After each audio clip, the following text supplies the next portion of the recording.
What's up guys, I'm Build, and I'm going to quickly run through everything that you can expect from the Twilight Pack DLC for Planet Zoo. The Twilight Pack gives us 5 new animals: the raccoon, the red fox, the common wombat, the striped skunk, and the Egyptian fruit bat. This DLC also gives us brand new blueprint staff buildings, which I'm just going to go through now. And as you can see, we've got the large keeper hut and the small keeper hut here, which look a little bit plain, but you know, they're in keeping with the theme. Then we go much more interesting when we go to our quarantine building. We've got like this castle-y bit here. It's much more like medieval, European medieval or something. I really love it. And the small one here, which is keeping a lot of the theme, but it's not quite as much stonework. Then we've got the research buildings, which has got a nice little trapdoor area here, or whatever this may be, and it's got some nice torches. So I'm also going to show you all of this stuff in the dark, because I think it's going to really light up and look very cool. Then we've got the staff buildings. Look how awesome this large staff building is. The detail they put into it. I love that they've also got a bat on the front door. Such a nice little touch. And the same with the small one. The small staff building I think is cool, but like it's a weird shape, the staff building, the small one. It's just very long and narrow. It's a bit odd, but you can't really get around that with this. Then we've got the workshop, which is kind of plain, but it doesn't need to be a massive statement. It's just the engineer's workshop, the mechanics workshop. They don't really mind. And then we've got the vet, which looks amazing. Like, I love how beautiful this is. Look at all of them on there. They're so cute. Nothing massively special around the back, but the front of the building looks lovely. And finally, my personal favorite, the trade center, which is the coolest trade center, I think, in my opinion, to have a little tower on it. I've just changed to nighttime and hit play so that the smoke can come out of the buildings. You can see that as well. But you can see we've already got some lights on these buildings. They look quite cute. The vet doesn't light up massively, but neither does the workshop. But the staff building brings it back. We've got a little hanging light, which looks very cute. And again on the large staff building. And you can also see we've got smoke billowing out, which is very cool. Then we've also got some beautiful torches on the side of these, which I'm a massive fan of. It kind of reminds me of the Arctic pack when we had the torches from those, but I think I prefer these. I can't pronounce them. It's like braziers or something, which they look amazing. Then we've got some more towers. Nothing particularly special about the keeper huts, but the whole pack as a whole, especially these buildings in the middle, look amazing at night. Switching back to daytime, you can see we have all the pieces you'd ever need to build your own castle. So I'm not going to go through them all in massive detail. You can see them all on the screen now. There's a lot of building pieces back here. We've got some windows, which are quite cool here. Then a lot of roof pieces. You can see it's a massive tower piece. Some standard brick pieces. I really like these actually. They look really cool. They have like an old dark tower effect, which is obviously what they're going for. It's a very Halloween themed pack, and I love these the tops here to the towers. They look amazing. Then we've got some amazing fences. I'm saying amazing a lot, but I do really like these. I've been trying to recreate some of these myself for ages, so it's amazing to have them in the pack properly, and they look way better than mine ever did when I made them out of random pieces put together. And we've got we've got a little lock here, which is a really nice feature that I'm definitely going to add on to some builds. We've got some different kinds of locks and some gargoyles, and these are 4 of the animals we're getting. So you can see you've got the common wombat on the left, then I think it's the raccoon next, then the red fox, and then the striped skunk. And they look so cool. Obviously we don't have the bats, but there are a lot of bats later.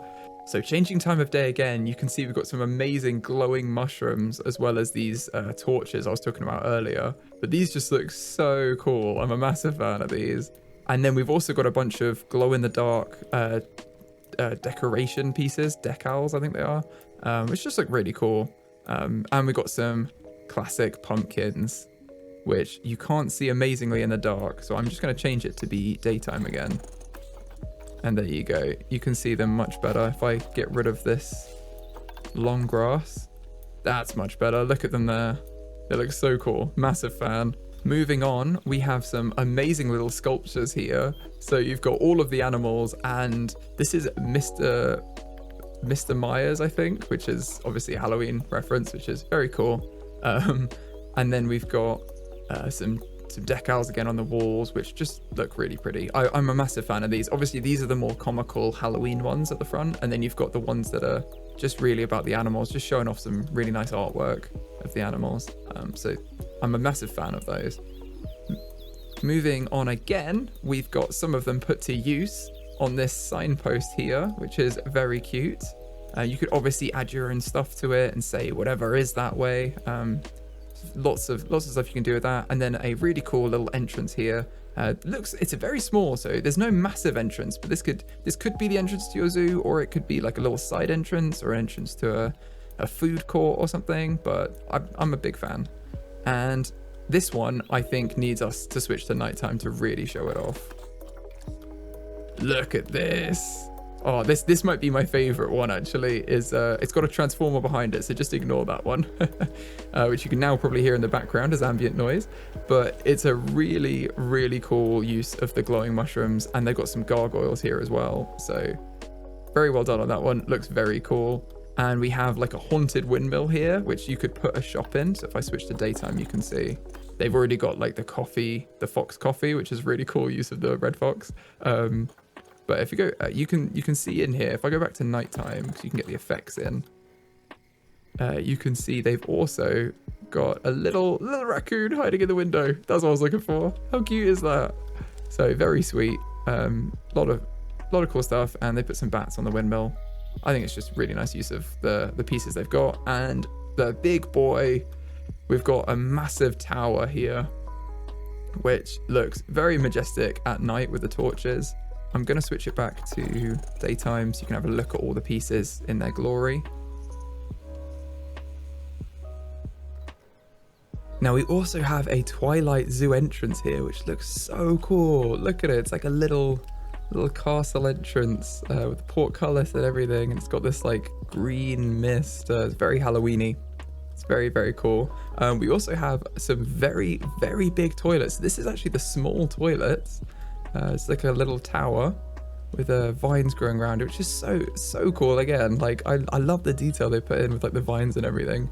And then we have the large toilets, which are even bigger. So you're gonna get some impressive height out of the structures in this one. And look, they've got a little deck chairs on the top, which is so cute. But looking around the back of it as well, you can see they could enter from both sides. So it's like a double-sided toilet. Then we've got a shop shell, so you can put any of your shops in here, any food or drink or souvenir shops in there. And then a large shop shell, which I think, yeah, is just doubled. So if we go around the back, there's a shop on both sides, whereas this one's only got one side. Then we've got the picnic tables, and these, look at them. They're like little spider webs, and oh, this is adorable. I love it. It's so Halloween-y. And then they've got a little like witch's hat as the umbrella. Couldn't remember the word for it then. The umbrella on the top, and then we've got the little spider benches, and these are the bins. Look how cool these are. They're the Twilight bins, and then there's one which has effects and it's like all bubbling up if you wanted. So you've got like little witches cauldron bins, and finally over here we've got the Egyptian fruit bat exhibits. They built like a pre-built blueprint exhibit, but this is so expensive. I think it was like 20,000 zoo dollars. But if you go inside, it's all like, oh, look at so cool. I bet this is amazing at night. You put it to nighttime.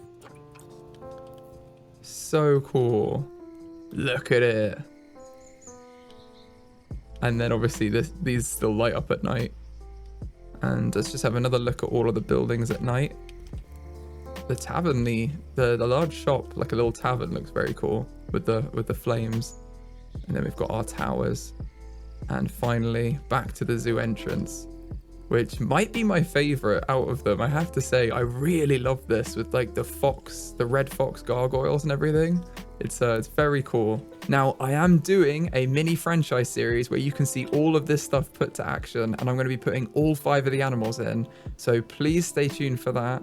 I'll be releasing an episode a day on the lead up to Halloween. So I'll put the link in the description of the video. If you like this video, please give it a like and consider subscribing, and I'll see you in the next one.